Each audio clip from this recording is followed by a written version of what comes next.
guys! Long time no video here. Ayan, kain tayo guys. Ang pagkain ko ngayon ay, ayan, nakabili ko ng lettuce.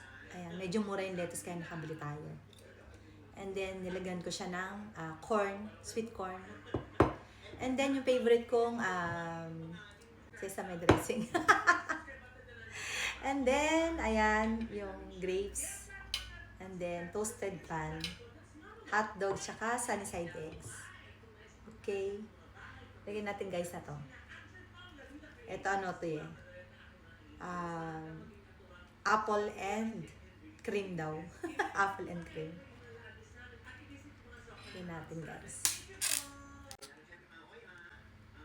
Ano to guys, pag bumibili kami ng favorite na pancake ni Luanchi, ang aking apo. May binibigay si McDo na to. So, hindi niya type ito. Ako naman type ko to. Kaya, every time na bibili kami, hindi naman niya kinakain. Nilalagay ko sa rep. Tapos, pagkakain ako ng pan, ayun, ito nalagay. Sarap kasi guys. Ayan, try niyo yun. Tadakimasu.